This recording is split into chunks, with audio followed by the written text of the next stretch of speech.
നാരായണം നമസ്കൃത്യ നരം ചൈവ നരോത്തമം ദേവീം സരസ്വതീം വ്യാസം തതോ ജയമുദീരയേത്. എല്ലാവർക്കും നമസ്കാരം. മഹാഭാരതം വനപർവം അഷ്ടാവക്രചരിതം. യുധിഷ്ഠിരനും സംഘവും യാത്ര തുടർന്നു. അവർ മനോഹരമായ ഒരു ആശ്രമഭൂവിലെത്തി. ഉദ്ദാലകപുത്രനും ലോകവിഖ്യാതനുമായ ശ്വേതകേതുവിൻ്റെ പുണ്യാശ്രമമായിരുന്നു അത്. ശ്വേതകേതു തൻ്റെ സഹോദരീപുത്രനായ അഷ്ടാവക്രനോടുകൂടി മിഥില രാജധാനിയിൽ ചെന്ന് ജനക മഹാരാജാവിൻ്റെ പണ്ഡിതന്മാരെ വാദത്തിൽ തോൽപ്പിച്ചു എന്ന് ലോമശൻ പറഞ്ഞപ്പോൾ പാണ്ഡവന്മാർക്ക് ആ കഥ കേൾക്കണം എന്ന ആഗ്രഹം ജനിച്ചു. ലോമശൻ പറഞ്ഞു, മഹാജ്ഞാനിയും തപസ്സുകൊണ്ട് ദീപ്തനുമായ ഉദ്ദാലക മഹർഷിക്ക് വളരെ ഇഷ്ടപ്പെട്ട ശിഷ്യനായിരുന്നു കഹോടൻ. ആ ബ്രഹ്മചാരി വളരെ ഭക്തിയോടും ശ്രദ്ധയോടും കൂടി ഗുരുവിനെ സേവിച്ചു.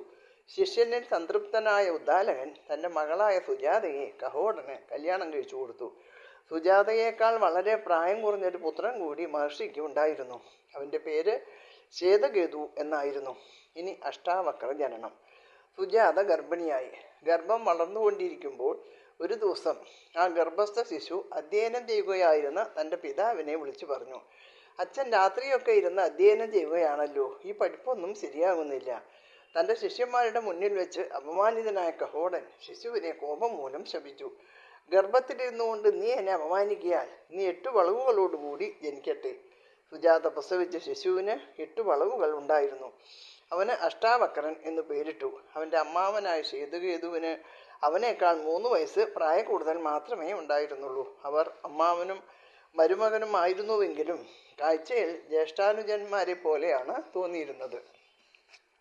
സുജാത ഗർഭിണിയായിരിക്കുമ്പോൾ അവൾ കഹോടനോട് പറഞ്ഞു, എൻ്റെ പ്രസവം അടുത്തു വരുന്നു. പ്രസവ ശുശ്രൂഷയ്ക്ക് ആവശ്യമായ പണം നമ്മുടെ പക്കലില്ല.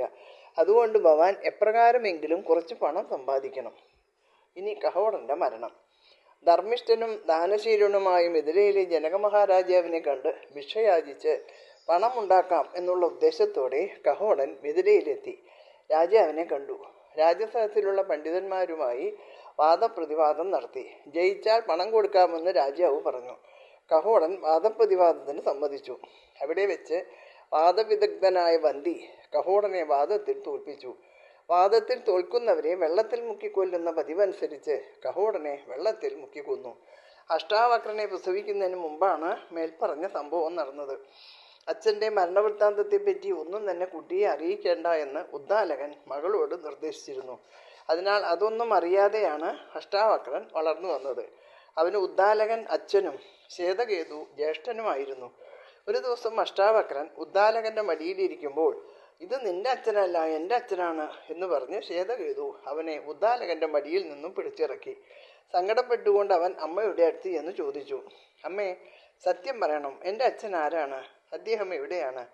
അഷ്ടാവക്രന് അന്ന് 12 വയസ്സ് മാത്രമേ പ്രായമുണ്ടായിരുന്നുള്ളൂ. എങ്കിലും അവൻ വേദങ്ങളിലും ഇതിഹാസങ്ങളിലും അസാമാന്യമായ പാണ്ഡിത്യം സമ്പാദിച്ചു കഴിഞ്ഞ ഒരു ജ്ഞാനിയായിരുന്നു. അവൻ ദേഷ്യത്തോടും സങ്കടത്തോടും കൂടി തൻ്റെ അച്ഛൻ്റെ വിവരങ്ങൾ ചോദിച്ചപ്പോൾ സത്യം പറഞ്ഞില്ലെങ്കിൽ മകൻ്റെ കോപത്തിനും ശാപത്തിനും ഇരയാകും എന്ന് ഭയന്ന് അമ്മ കഹോടനെ പറ്റിയുള്ള എല്ലാ വിവരങ്ങളും മകനോട് പറഞ്ഞു. അച്ഛൻ്റെ വിവരങ്ങളെല്ലാം അറിഞ്ഞപ്പോൾ ജനകരാജധാനിയിൽ ചെന്ന് അച്ഛൻ്റെ മരണത്തിനിടയാക്കിയവരോട് പ്രതികാരം ചെയ്യണം എന്ന് അഷ്ടാവക്രൻ തീരുമാനിച്ചു. അവൻ്റെ തീരുമാനം ശ്വേതകേതുവിനെ അറിയിച്ചു. അവനും അഷ്ടാവക്രനോടൊപ്പം പോകാമെന്ന് സമ്മതിച്ചു. ഉദ്ദാലകൻ അനുവാദവും കൊടുത്തു. 2 പേരും കൂടി മിഥിലയിലെത്തി. അപ്പോൾ രാജധാനിയിൽ ഒരു യാഗം നടക്കുന്നുണ്ടായിരുന്നു. ബാലന്മാരായതുകൊണ്ട് അഷ്ടാവക്രനും ശ്വേതകേതുവിനും അകത്തേക്ക് പ്രവേശനം ലഭിച്ചില്ല.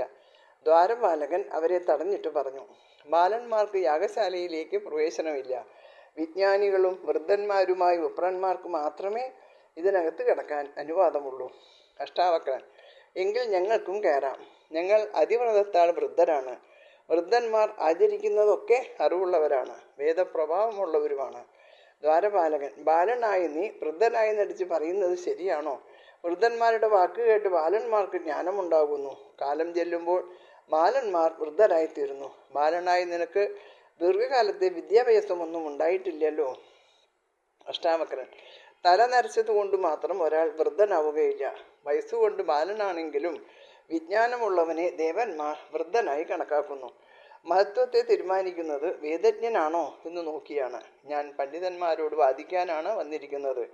ഞാൻ വാദത്തിൽ ജയിക്കുമോ തോൽക്കുമോ എന്ന് അവർ നേരിട്ട് കണ്ട് മനസ്സിലാക്കട്ടെ. നിങ്ങൾ ഈ വിവരം രാജാവിനെ അറിയിക്കുക. ദൃഢനിശ്ചയത്തോടും ആത്മവിശ്വാസത്തോടും കൂടിയുള്ള അഷ്ടാവക്രന്റെ വാക്കുകൾ കേട്ടപ്പോൾ ഈ ബാലൻ സാമാന്യക്കാരനല്ല എന്ന് ദ്വാരപാലകന് തോന്നി. അയാൾ അഷ്ടാവക്രനെയും ശ്വേതകേതുവിനെയും രാജാവിൻ്റെ മുന്നിലെത്തിച്ചു. ജനകരാജാവിൻ്റെ പരീക്ഷണം. അഷ്ടാവക്രൻ ജനക മഹാരാജാവിനെ വണങ്ങിയിട്ട് പറഞ്ഞു, അല്ലയോ രാജാവേ, അങ്ങ് സാമ്രാട്ടാണ്. ഭവാൻ യജ്ഞകർമ്മങ്ങളിൽ മികച്ചു നിൽക്കുന്നു. ഞാനിപ്പോൾ വന്നത് വാദവിദഗ്ധനായ വന്ദിയോട് അദ്വൈത ബ്രഹ്മത്തെപ്പറ്റി ബ്രാഹ്മണ സമക്ഷം വാദിക്കാനാണ്. വന്തി എവിടെയാണ്? നക്ഷത്രത്തെ ആദിത്യൻ എന്ന പോലെ വന്തിയെ ഞാൻ നിസ്തേജനാക്കും. രാജാവ്, വന്തിയുടെ വൈദഗ്ധ്യത്തെപ്പറ്റി അറിയാതെയാണ് നീ ഇപ്രകാരം പറയുന്നത്. മുമ്പ് അയാളോട് എതിർത്ത ബ്രാഹ്മണരൊക്കെ അയാളോട് തോറ്റ് തുന്നം പാടിയത് നീ അറിയുന്നില്ല. വിജ്ഞാനമത്തന്മാർ പോലും വന്തിയുടെ മുന്നിലെത്തിയപ്പോൾ മിണ്ടാൻ പോലും ശക്തരാകാതെ നശിച്ചുപോയത് ഓർക്കുമ്പോൾ നിന്റെ ഈ പുറപ്പാടിനെപ്പറ്റി ഞാൻ എന്താണ് പറയേണ്ടത്? അഷ്ടാവക്രൻ, എന്നെപ്പോലെയുള്ളവനോട് അവൻ വാദിച്ചു കാണുകയില്ല. അതുകൊണ്ടാണ് അവൻ ജയിച്ചത്. എന്നോട് എതിർത്താൽ അവൻ തകർന്ന് തരിപ്പണമാകുന്നത് ഞാൻ കാണിച്ചു തരാം. അഷ്ടാവക്രന്റെ സാമർഥ്യം കണ്ടപ്പോൾ ചില ചോദ്യങ്ങൾ ചോദിച്ച് അവനെ പരീക്ഷിക്കാൻ രാജാവ് തീരുമാനിച്ചു. രാജാവ് ചോദിച്ച ചോദ്യം തന്നെ വാക്കുകളെ കൊണ്ടുള്ള ഒരു കുടുക്കായിരുന്നു. സാധാരണക്കാർക്ക് ചോദ്യം മനസ്സിലാക്കാൻ കഴിയുമായിരുന്നില്ല. രാജാവ് 30 ഭാഗങ്ങളും 12 അംശങ്ങളും 24 പർവ്വങ്ങളും 360 അരങ്ങളുമുള്ള വസ്തുവിൻ്റെ അർത്ഥം അറിയുന്നവനെ മാത്രമേ ജ്ഞാനമുള്ളവനായിട്ട് കണക്കാക്കാവൂ എന്നാണ്. കാലം ചലിച്ചുകൊണ്ടിരിക്കുന്നതിൻ്റെ ആവശ്യം എന്തെന്നാണ് ഈ ചോദ്യത്തിൻ്റെ ചുരുക്കം. അഷ്ടാവക്രൻ ചോദ്യം ശരിക്കും മനസ്സിലാക്കി. രാജാവ് ചോദിച്ച ഭാഷയിൽ മറുപടി പറഞ്ഞു. അഷ്ടാവക്രൻ, 24 പർവ്വങ്ങളും 6 നാഭികളും 12 പരിധിയും 360 അരങ്ങളുമുള്ള അനന്തം കർമ്മ ചക്രം അങ്ങയെ രക്ഷിക്കട്ടെ. ഈ ചക്രം കാലമാണ്. കാലോചിതമായ കർമ്മങ്ങളാൽ രാജാവിന് സ്വസ്തി ഉണ്ടാകട്ടെ എന്ന് ചുരുക്കം. ഒന്നാമത്തെ ചോദ്യത്തിൻ്റെ ഉത്തരം കേട്ടപ്പോൾ തന്നെ രാജാവ് തീരുമാനിച്ചു, തൻ്റെ മുന്നിൽ നിൽക്കുന്ന ബാലൻ സാമാന്യനല്ല എന്ന്. എങ്കിലും അദ്ദേഹം അത് ഭാവിക്കാതെ രണ്ടാമത്തെ ചോദ്യം ചോദിച്ചു. രാജാവ്, തേരിൽ പൂട്ടിയ 2 പെൺകുതിരകളെപ്പോലെ ഒന്നിച്ച് സഞ്ചരിക്കുന്നതും പരുന്തിനെ പോലെ വേഗത്തിൽ പോകുന്നതും ഇവ രണ്ടും ഏത് ദേവനിൽ സ്ഥിതി ചെയ്യുന്നു? അവ എന്തിനു ജന്മം കൊടുക്കുന്നു? അഷ്ടാവക്രൻ, ഇവ രണ്ടും ഇടിയും മിന്നലുമാണ്. ഇവകൾ അങ്ങയുടെ മാത്രമല്ല അങ്ങയുടെ ശത്രുക്കളുടെ ഗ്രഹത്തിലും വന്നുകൂടാതിരിക്കട്ടെ. കാറ്റ്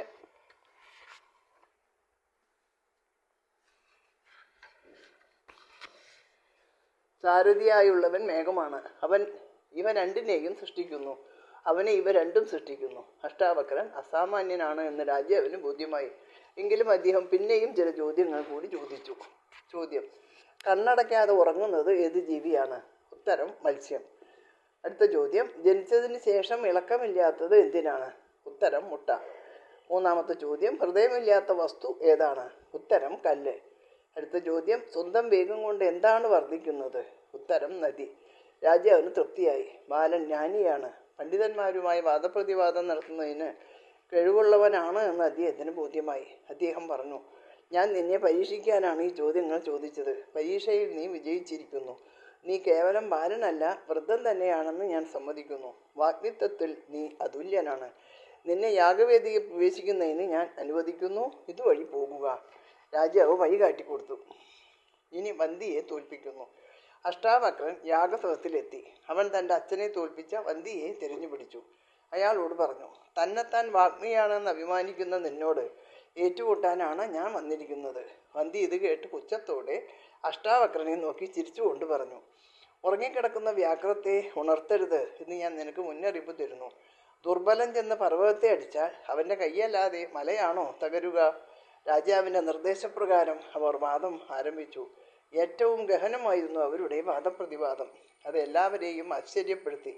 ബാലനായ അഷ്ടാവക്രനിൽ നിന്നുതിർന്ന വാദമുഖങ്ങളും വന്തിയുടെ വാദമുഖങ്ങളെ ഖണ്ഡിച്ച് അവയ്ക്ക് കൊടുത്ത മറുപടിയും ആരും പ്രതീക്ഷിക്കാത്ത വണ്ണം ഉള്ളതായിരുന്നു. അധികമൊന്നും സമയം വേണ്ടി വന്നില്ല അഷ്ടാവക്രന് വന്തിയെ തോൽപ്പിക്കാൻ. വന്തി ഒന്നും പറയാനാവാതെ ലജ്ജിച്ച് തല താഴ്ത്തി മൗനിയായിരുന്നു. ജനങ്ങളുടെ ആഹ്ലാദം കരകവിഞ്ഞു. അവർ ബാലനെ മുക്തകണ്ഠം പ്രശംസിച്ചു. ബ്രാഹ്മണർ അവനെ ആദരവോടെ കൈകൂപ്പി തൊഴുതു. അഷ്ടാവക്രൻ പറഞ്ഞു, ഇവൻ മുമ്പ് അനവധി ബ്രാഹ്മണരെ വാദത്തിൽ തോൽപ്പിച്ച് വെള്ളത്തിൽ മുക്കി കൊന്നില്ലേ? ഇവനെയും അപ്രകാരം ചെയ്യണം. അതാണ് ധർമ്മം. വന്തി പറഞ്ഞു, ഞാൻ വരുണരാജാവിൻ്റെ പുത്രനാണ്. എൻ്റെ അച്ഛൻ്റെ രാജധാനിയിൽ 12 കൊല്ലം കൊണ്ട് പൂർത്തിയാകുന്ന ഒരു യാഗം നടക്കുകയാണ്. അതിൽ പങ്കെടുക്കുന്നതിന് വേണ്ടി ദ്വിജശ്രേഷ്ഠന്മാരെ ജലത്തിൽ മുക്കി അങ്ങോട്ട് വിട്ടതാണ്. ഞാൻ അവരെ കൊന്നിട്ടില്ല. അവരെല്ലാം തിരികെ വരും. അഷ്ടാവക്രൻ മഹാജ്ഞാനിയാണ്. ഞാൻ അവനെ ബഹുമാനിക്കുന്നു. അവൻ്റെ അച്ഛനെ ഉടൻ വരുത്താം. എല്ലാവരും കൂടി സമുദ്രക്കരയിലെത്തി. വന്തി വെള്ളത്തിൽ മുങ്ങി. അധികം താമസിയാതെ കഹോടനോടുകൂടി പൊങ്ങി വന്നു. എല്ലാവരും അത്യധികം ആശ്ചര്യപ്പെട്ടു. അഷ്ടാവക്രൻ അച്ഛനെ നമസ്കരിച്ചു. കഹോടൻ മകനെ ആശ്ലേഷിച്ചു. അവൻ്റെ മഹിമയെ വാഴ്ത്തി. വന്തിയെ ജയിച്ച അഷ്ടാവക്രൻ അച്ഛനോടും മാതുലനായ ശ്വേതകേതുവിനോടും കൂടി ആശ്രമത്തിലെത്തി. മകൻ വിജയിയായി മരിച്ചുപോയതായി കരുതി അച്ഛനോടുകൂടി മടങ്ങി വന്നപ്പോൾ അമ്മയ്ക്കുണ്ടായ സന്തോഷം നിസ്സീമമായിരുന്നു. കഹോടൻ നിർദ്ദേശിച്ചതനുസരിച്ച് സമീപത്തുണ്ടായിരുന്ന മധുബലി എന്ന നദിയിൽ അഷ്ടാവക്രൻ ഇറങ്ങി മുങ്ങി. പൊങ്ങിയപ്പോൾ അവൻ്റെ 8 വളവുകളും പോയിരുന്നു. അവൻ തേജസ്വിയും കോമളനുമായ ബാലനായി കാണപ്പെട്ടു. അംഗങ്ങളെ സമമാക്കി തീർത്തതുകൊണ്ട് ആ നദിക്ക് സമാംഗ എന്ന പേർ സിദ്ധിച്ചു. ഈ നദിയിൽ സ്നാനം ചെയ്താൽ പാപങ്ങൾ നശിച്ചുപോകും. ഹേ യുധിഷ്ഠിര, നീ ഭ്രാതൃഭാര്യ സമേതനായി ഇതിൽ സ്നാനം ചെയ്ത് സർവ്വപാപങ്ങളെയും ഹരിച്ചാലും. ഇപ്രകാരം അഷ്ടാവക്രന്റെ കഥ ലോമശ മഹർഷി പറഞ്ഞ് അവസാനിപ്പിച്ചപ്പോൾ എല്ലാവരും ആ നദിയിൽ സ്നാനം ചെയ്ത ശേഷം കുറച്ചു നാളുകൾ സന്തോഷത്തോടെ അവിടെ വസിച്ചു. ഇനി പാണ്ഡവർ ബദര്യാശ്രമത്തിൽ. പാണ്ഡവന്മാർ സമംഗ നദീതീരത്തുനിന്ന് തിരിച്ച് മൈനാകപർവ്വതത്തിൻ്റെ അന്തർഭാഗത്ത് സ്ഥിതി ചെയ്യുന്ന വിനശന തീർത്ഥം, ഋഷിമാർക്ക് പ്രിയപ്പെട്ട കനക്കല, പർവ്വതനിരകൾ തുടങ്ങിയവ സന്ദർശിച്ചു. പിന്നീട് ഹിമാലയത്തിലുള്ള പല പർവ്വതങ്ങളും നദികളും തരണം ചെയ്തു. ചിലയിടങ്ങളിൽ എപ്പോഴും കൊടുങ്കാറ്റ് വീശുന്നുണ്ടായിരുന്നു.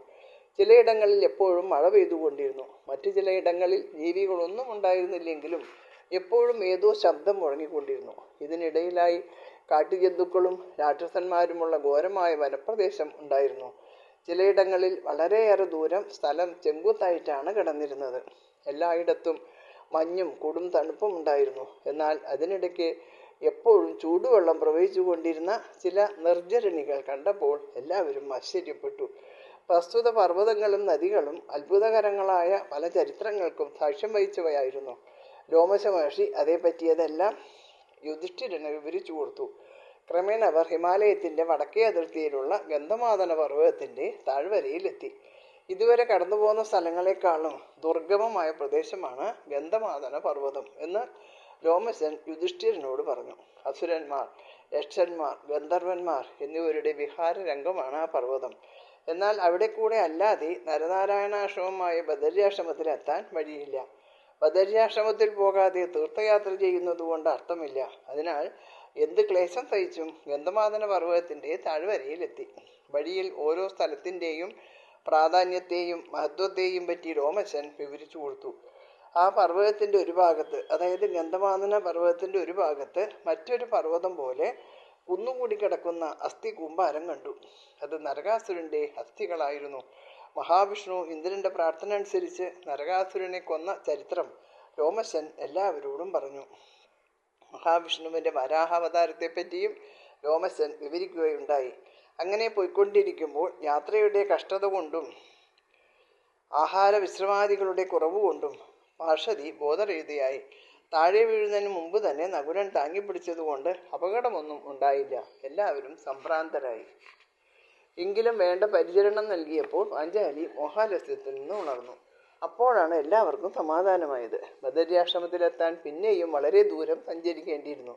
ആലസ്യത്തിന് വിധേയയായ ദ്രൗപദിയും ക്ഷീണിതരായ യുധിഷ്ഠിരാദികളും എങ്ങനെയാണ് ഇനിയും യാത്ര തുടരുന്നത് എന്ന് ചിന്തിച്ച് വിഷണ്ണരായി. അപ്പോൾ ഭീമന് ഒരാശയം തോന്നി. തനിക്ക് ഇടുമ്പിയിലുണ്ടായ പുത്രനായ കടവൽക്കജൻ്റെ സഹായം തേടുക.